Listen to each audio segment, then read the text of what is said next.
ਕੀ ਅਸੀਂ ਚਾਹ ਜਾਂ ਕਾਫੀ ਇਕੱਠੇ ਬਹਿ ਕੇ ਪੀ ਸਕਦੇ ਹਾਂ? Welcome back, guys. Let's dive into Sakya history. Thanks for over 50 views on the previous episode.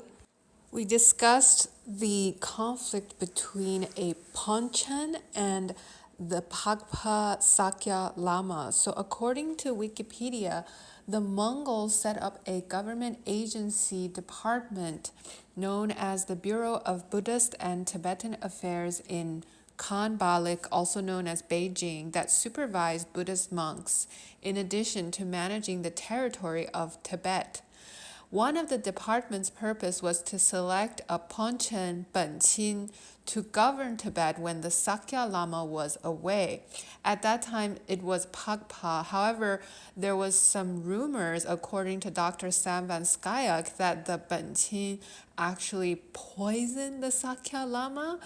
Anyways, this episode will discuss some even more gruesome civil war stuff, so if that's not your mood today, please don't watch this video. Let's get into it. It was well known that he had resorted to poisoning in order to bring Western Tibet under Sakya rule. With news of suspicion reaching Kublai, he decided that only a strong intervention would end this insurrection in Sakya.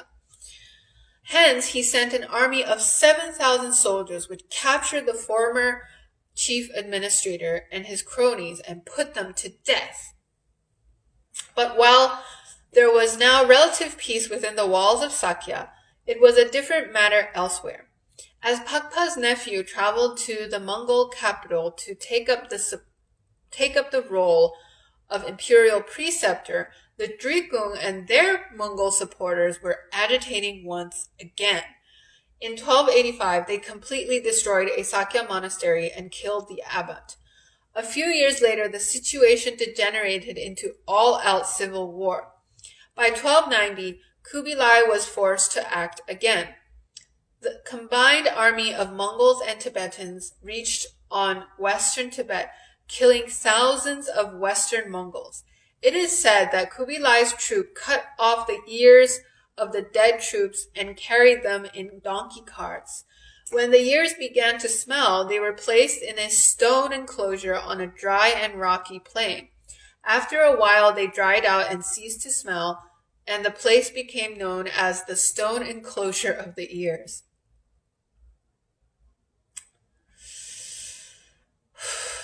Equally gruesome was the fate meted out to the leader of the Drikung rebellion when he was finally captured.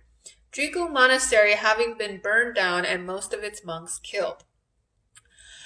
The Drikung Gompa, such was his title, was led to the law court at Sakya riding backwards on a horse with a black sack tied over his head. The inevitable guilty verdict came, the sentence being the severe Mongol way of death. The Drikung Gompa's throat was slit, his heart was taken out through his back. So like this. And both his head and heart were impaled on a victory banner. With that, the rule of Sakya and Kublai over Tibet was at last unchallenged. Just to make sure of this, the army now marched eastwards towards Assam and secured the country in that direction too. Assam is close to Bangladesh today and Myanmar. By the way, Myanmar is pretty deep in trouble. So thoughts and prayers to people in Myanmar, fellow Buddhists. So what was life like for Tibetans under Mongol rule? As we have seen, the Mongols had never been interested in fully incorporating Tibet into their empire. They preferred the strategy used elsewhere for so-called border regions of appointing local rulers who were loyal to the Mongols and could keep order in the country. As long as a ready supply of tribute, essentially collected via a punitive taxation system, was passed along to the Mongolian court, they were happy. Ordinary Tibetans were also burdened with an exploitative law that forced them to feed and house officials traveling between Sakya and Mongol lands. These traveling parties could be massive, and they often stayed in a single location for weeks at a time, reducing their hosts to penury in the process. It has become common practice in recent years for those who argue that Tibet is historically a part of China to point to the period of Mongol rule as the first instance of this. But as we have seen, to characterize the situation of the late 13th century as representing the incorporation of Tibet into China would be a great oversimplification. For a start, Kublai's Eastern Mongolian Empire was never equivalent to China, though it included China as its greatest territory. For the benefit of their Chinese subjects, the Mongols ruled like the Chinese, adopting the Chinese reign name Yuan, and styling themselves as successors to the defeated Song dynasty. For this reason, Chinese historians treat the Mongols as merely another dynasty. But the Mongol Khans, even when they were at each other's throats, still considered themselves to be part of a great Mongol empire established by Genghis Khan. Proud to the last, they maintained a strict distinction between themselves and their subjects. People in the Mongol Empire were classified according to three ethnic types: Mongols, Chinese, and various races including Persians, Russians, Turks, and Tibetans. Not surprisingly, many Chinese resented Mongol rule, attempted several times to remove it, and saw the overthrow of the Mongols by the Ming dynasty in 1368 as a return to Chinese rule. Nor did the popularity of Tibetan Buddhism at the Mongol court create any kind of cultural unity between China and Tibet. On the contrary, most Chinese regarded the impact of Tibetan Buddhism as the cultural and artistic life of China as deeply pernicious. Most Chinese regarded the impact of Tibetan Buddhism on the cultural and artistic life of China as deeply pernicious. And the influences on Tibet were Mongolian, not Chinese. Tibet, unlike China, was never one of the administrative provinces of Kublai's empire. It was a colony in which the Mongols ruled as Mongols, with the light touch that they preferred to adopt for their colonial territories. Most administrators in Tibet were Tibetan. Some were Mongols. None, as far as we know, were Chinese. At the other extreme, traditional Tibetan historians and those who argue for Tibetan independence from China often characterize the relationship between the Mongols and the Tibetans as purely a religious one, based on a patron-priest relationship between Kublai and Pagpa. It is said that Kublai offered Tibet to Pagpa as a symbolic fee for receiving tantric empowerment from him, and the Mongols then simply allowed the Sakya to run Tibet. This, too, is an oversimplification, according to Dr. Sam van Schaik. The Mongol court took a direct interest in how Tibet was run. At the Mongol court, there was a department for Buddhist and Tibetan affairs, and the imperial preceptor Pagpa and his successors was also resident at the court. They were at the top of the Tibetan administration, though their great distance from central Tibet meant that they had little direct influence over the day-to-day affairs of Tibetan governance. In Tibet itself, the chief administrator of Sakya was the highest authority, though in religious matters he had to defer to the abbot of the monastery. Another simplification made on both sides of the argument is the idea of a century or more of an unchallenged rule over Tibet by the Sakya-Mongol alliance. As we have seen, the division of Tibet between different members of the Mongol royal family was a constant source of strife, and the alliance of the Tibetan houses of Drikung and Phagmodru with the Ilkhans meant that the Mongols were fighting over Tibet until the decisive final battles in 1290. After that, there was a period of relatively unified rule in Tibet, but already by the 1320s, the head of the Phagmodru was causing trouble for Sakya. In the 1340s, this degenerated into civil war once again, and by 1353, as we see in the next chapter, the Phagmodru had managed to overthrow the Sakya-Mongol alliance. We have seen that the Mongols gained a lot from Tibet. Tribute or taxation brought a sizable income. Tibet, in addition, offered a great deal of cultural capital to the Mongols in the form of Tibetan Buddhism, which, after Kublai, became the main religion of the Mongol court. Along with the powerful methods of the Tantras, Tibetan Buddhism provided the Mongols with the philosophical sophistication of Buddhist India, which Pagpa presented in clear and simple terms in his textbooks for the Mongol court. Pagpa, of course, also provided the Mongols with their own imperial script. The contributions made by the Mongol Empire to Tibet are not always obvious, mainly because so much of the Mongol administration would be systematically dismantled when Sakya rule was overthrown. One thing that was retained was the Mongols' efficient taxation system. Another was the postal service, which acted as the nerve center of the Mongol Empire. The postal service ensured that the Mongol court in Beijing could keep a regular contact with the Sakya rulers in central Tibet and respond efficiently to emergencies such as invasion by Western Mongols. It worked by means of system of relays, with a horseman riding from one relay point to the next, so being sure of food and lodging and the availability of a new horse if necessary at each point. The law that anyone traveling on official business could requisition horses and provisions, and its frequent abuse survived down to 1950. I wonder how they abused that system. Sounds like a great system. The other effect of Mongol rule in Tibet was to end the fragmentation of power and to bring back the idea that some kind of central authority was achievable. The period of complete political fragmentation that had followed the collapse of the Tibetan imperial line was now over, never to return. There had been a shift of power away from the clans and towards the Buddhist schools. Though this would not bring peace to Tibet, it would at least bring a degree of stability. Fundamental to this shift was the transfer of power made possible by the recognition of reborn lamas, placing the responsibility for succession in the hands of the Buddhist elite.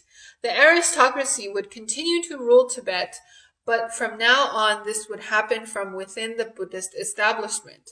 Yet the first Buddhist school to rule Tibet, the Sakya, would soon be brought down from within. End of this chapter. As the 1330s drew to a close, a troubleshooter rode through the gates of Sakya. The monastery had grown in recent years, spreading out from the tiny hermitage built by its founder in the 11th century. Now it sprawled across the gray-brown hillside that had given its name, Sakya, gray earth, resembling a small town more than a monastery. Its wealth was on display in its gold roofs, glittering in the sun. Inside, the temples themselves were filled with precious statues donated by the Mongols, and Sakya boasted the greatest library in Tibet, its towering shelves stretching up several stories in height. While I was researching, I found one of the videos was the Sakya library. It looks a bit dusty now, but yeah. The knowledge is what's important. The troubleshooter was the head of the Department of Tibetan and Buddhist Affairs at the Mongol court, and he had left his office in Beijing to deal with an irksome young lord called Jangchub Gyaltsen. The latter was from the once proud estate of the Phagmodru clan, allies of the Ilkhans of Persia, whose status had since fallen far. First, they had been forced through coercion, poisoning, and finally a terrifying invasion by Kublai's troops to give up their vast territory in western Tibet for a much smaller stretch of land in southern Tibet. Another invasion had then severed their links with the Ilkhans. Now the Phagmodru were at the mercy of the Sakya, who were happy to allow their estate to be gradually chipped away by their neighbors. Jangchub Gyaltsen was restless, energetic, and charismatic, and if anyone could change the fortunes of the Phagmodru, it was he. He had done reasonably well in his religious education at Sakya, especially in the tantric practice of Hevajra. At the end of the 7-year course, he was asked if he wanted to be a governor or a monk. He replied enthusiastically, "A monk!" But his tutor and the Phagmodru estate had other ideas. Telling him that he would never make a good monk but could be an excellent governor, his tutor offered to switch his training to military strategy and leadership.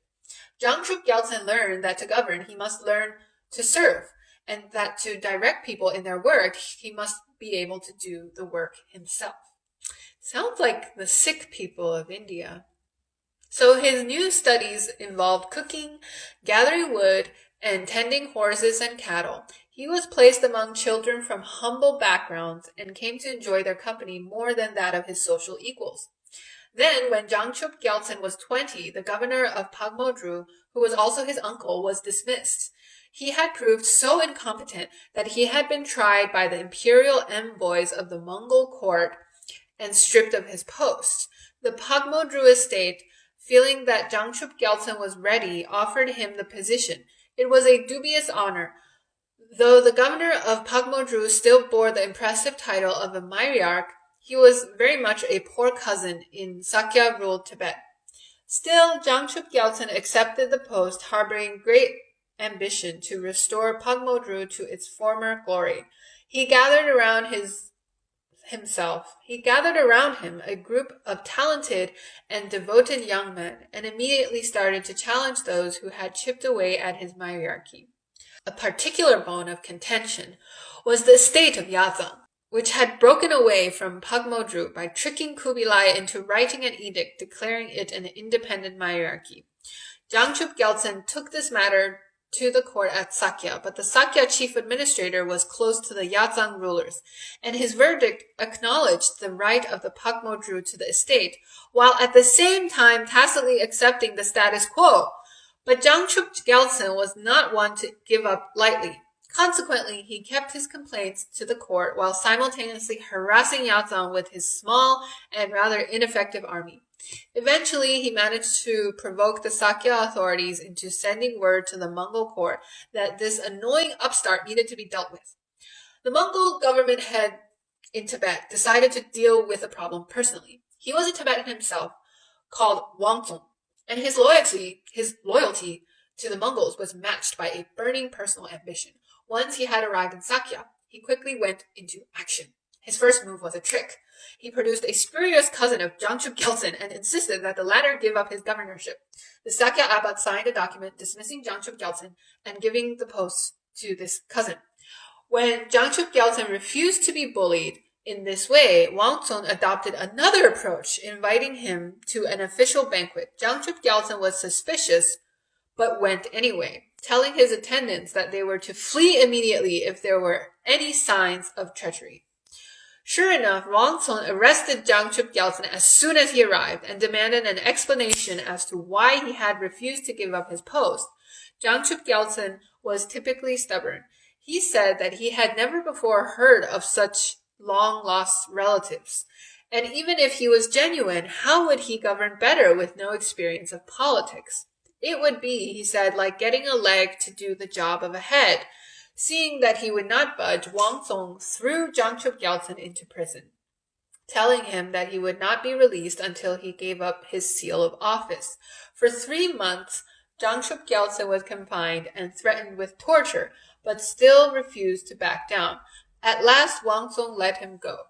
Hurrying back to his estate, Jangchub Gyaltsen had to deal with his neighbors, who had been persuaded by Wangzong to form an aggressive coalition.